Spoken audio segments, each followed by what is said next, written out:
Hello folks, the guys at onecarstereo.com have been kind enough to send me over this little magic box of tricks. What does it do, you may ask yourself? Well, let me tell you. Plug this little device into any car that is capable of wired Apple CarPlay, and this will basically give you an Android head unit and wireless Apple CarPlay functionality as an added bonus. It comes with some onboard memory, but you can also add an SD card. You can also add a SIM card to give it its own data connection. Now, why would you possibly want one of these? Well, you can transform your bog standard factory head unit into something that you can sit and watch Netflix on.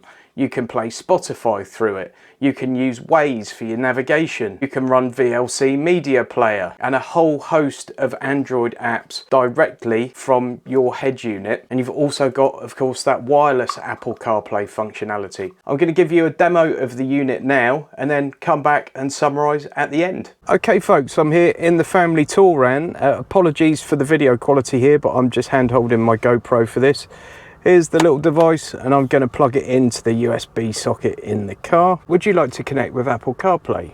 The head unit here is reading this as a CarPlay device, but as you can see, we've gone straight into Android mode. So first thing, it's gone straight into screen calibration. You can see here it's connecting to the wireless Apple CarPlay because I've already set that up. I actually used this on the Hyundai i30N press car that I had in for review this week. I did that earlier.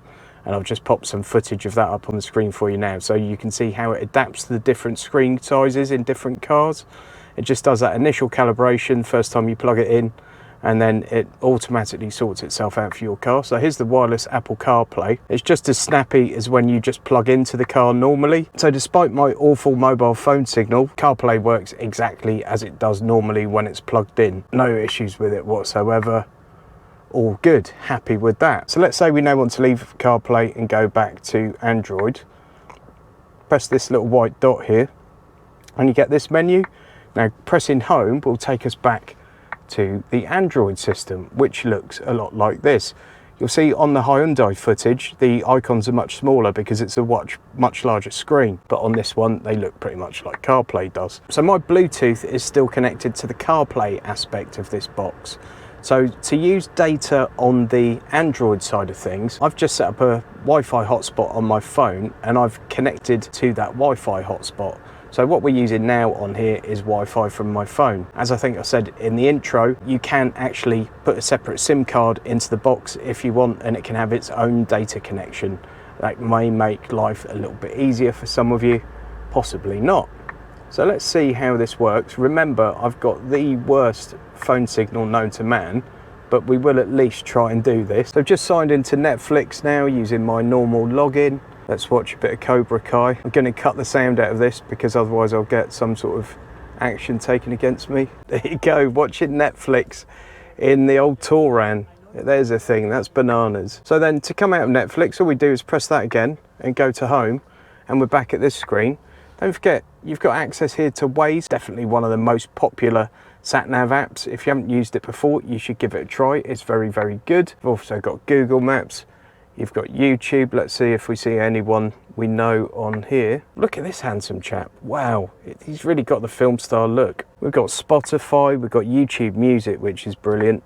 Then you've also got obviously the Play Store. There's all sorts of stuff you can do there, but I just don't have a strong enough connection on my drive to really show you that. You've obviously got Bluetooth audio. The other great thing you can do with this is if you've got something like an OBD2 scanner, you can plug that into the car, get an app for the scanner here, and you can actually control it all via this system and actually view the data in real time as you're driving along the road, which can be really useful for things like fault diagnostics. And the fact that you can take this out and plug it into other cars is brilliant. I'm really pleased I've been able to see this in action on two different cars as well, with very different size screens, just to see how it works on both. It really makes full use of every bit of screen resolution you give it. It looks great on both cars I've tried it on, to be fair. I'm really, really pleased with it. So what do you think of that, folks? I'll put a link to it in the video description and pin it as the top comment. But I think it's a great piece of kit, really. In my business life, I spend a fair amount of time hanging about in the car. And certainly if you've got an EV that you use on public chargers quite regularly, something like this might be absolutely great, because while the car's charging up, you can sit and watch an episode of your favourite show on Netflix via the comfort of your infotainment system. No downsides with it that I can really see, apart from maybe the price. As I touched on in the video, if you're connected to the Wireless Apple CarPlay feature, you do need to provide separate data to the Android side of things, whether that be using your phone as a wireless hotspot and letting the little box connect to that, or just putting a SIM card into this, or various other options. The choice is yours. And although it's not a cheap device to buy, it is quite cheap if you compare it to ripping out your factory head unit and all the issues that might come along with that, and putting in an aftermarket one. Particularly in modern cars, there's a hell of a lot that you control via that factory head unit, and literally plugging this in changes it. Unplug it again and you're back to the stock system. It's a great piece of kit, and I must admit, I didn't know something like this existed until they sent me it for review. So thanks very much to One Car Stereo for giving me the opportunity to have a look at this and to share it with you. And please give this video a thumbs up, and please subscribe if you haven't already done so. Thanks ever so much for watching. See you next time.